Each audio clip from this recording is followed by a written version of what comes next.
So the next one we have in store for you guys is going to be Ethereum, the ETH chart. He's going to get it ready while I talk to you guys. Please make sure you subscribe to the YouTube channel. We got about 421 subscribers at the moment. We're trying to reach 500 subscribers by the end of the year. And I noticed when I look at my analytics, 90% of the people aren't subscribed that are watching this video, so please subscribe. It doesn't cost you a penny to subscribe. It's free. Well, I'm going to hand it over to Michael. We're about to do technical analysis on Ethereum, the big two. The big two? All right, so Ethereum, again, Ethereum paired with the US dollar. Each candlestick represents 1 week worth of trading. Data is coming from Coinbase. So let me just adjust this a little bit, get a better look at it. So we have our overall fib again, just to touch bases. This is our yellow fib, drawn from the swing high, November 8th, 2021, swing low on June 13th, 2022, and that Fibonacci is the yellow one, and it is extended out. We have a slight Fibonacci extension when we were a little bit more impatient during the years and years of the bear market. Swing high for the Fibonacci extension is March 28th, 2022. Swing low would be the same swing low, June 13th, 2022, and it's extended out. So you could see we've had a lot of movement with Ethereum, but again, Bitcoin has broken and surpassed its all-time highs by a lot. Ethereum still needs to put that move in. So like I've been saying, Bitcoin moves, Ethereum moves, then everything else moves. And looking at this chart, Ethereum has moved. It's been a really nice movement, especially off of our red box of support slash resistance. It would now be support because we've moved off of it. We're looking awfully good. We're looking ready to start breaking these highs, which as long as we have 2 days and 20 hours left, as long as the candle body closes above these two candle bodies, which are March 4th, 2024 and March 11th, 2024, we want the candle body to close just ever so slightly above that. We don't want to see a wick close above this like we've wicked above it, obviously, but we want to see an actual full body closure above those previous two candles, which are the most recent previous highs. So we're facing a little bit of resistance at the 0.786 on the yellow overall Fibonacci. So that's acting as some resistance currently. That's strong resistance too, huh? It really is. The next level, we would have to break our previous highs on Ethereum of roughly $4,857. So once we make that move... Quick pause. Take a look at this.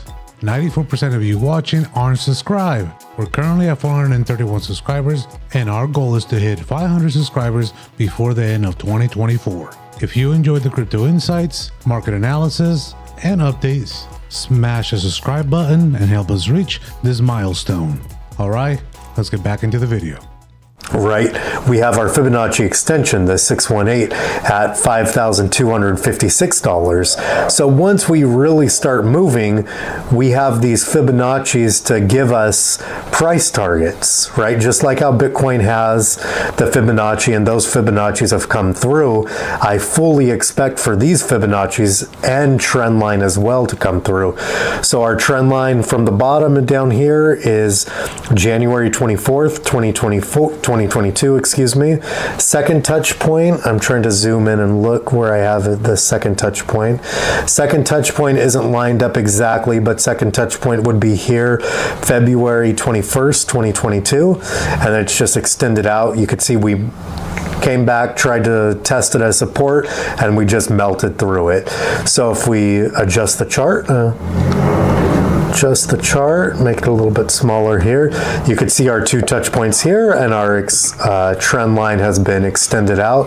That'll gauge us and more likely give us at least the area where we could expect price to come through before it really faces a little bit of a slap down like we had on Bitcoin before it finally powers through it. But again, we still have to get through the previous all-time high. We have to get through our 52, 56 level on our white Fibonacci extension, and then we'll be able to retest this trend line as resistance and see how we do from there. But realistically with Ethereum, once we break all-time highs, I expect Ethereum to move a lot better and a lot faster than Bitcoin did. And you can see our Fibonacci levels, $7,312, the 618 from our big yellow overall Fibonacci. Another level for our extension would be basically $8,000, and it doesn't end, right? Yeah. 10,600, 11,283, $12,354. So when Ethereum decides to move, Ethereum's going to really move, and we have hundreds and hundreds of percentages on the table. Let me just make the chart smaller and get some measuring tools out. From roughly current price, trying to get it as best as I can, to the trend line would be 57% gains to the upside. To the 618, about $7,300 would be 90%, and you're not even talking about 100% yet of doubling the price. Let's go up here to the 618 on the Fibonacci extension, 178% gains to get to $10,000. So there's a lot of gains on the table, and honestly, my eyes, outside of being on AMP and Anvil, my eyes just stay glued to Ethereum because I'm waiting for Ethereum to make its move. Because then that's going to propel everything. If you could imagine how much AMP has moved, how much Doge has moved, XRP, those truly haven't even put their move in yet until Ethereum puts its move in. Quick pause. Take a look at this. 94% of you watching aren't subscribed. We're currently at 431 subscribers, and our goal is to hit 500 subscribers before the end of 2024. If you enjoy the crypto insights, market analysis, and updates, smash the subscribe button and help us reach this milestone. Alright, let's get back into the video.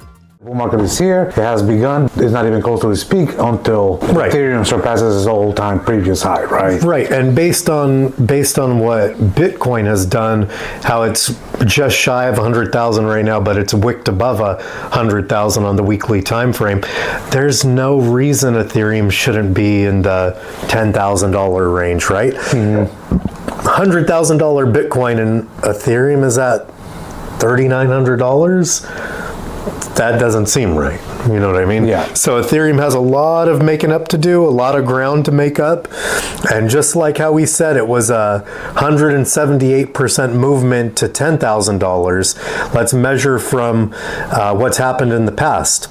Right, this big movement here, or we could even call it this big movement here.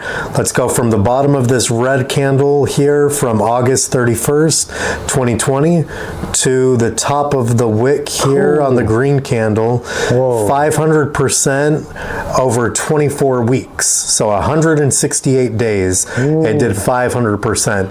You're telling me we can't do a fraction of that, right? Let's go, let me just measure. So we need about 178%. Let's see what that move looks like from the bottom of that same red wick.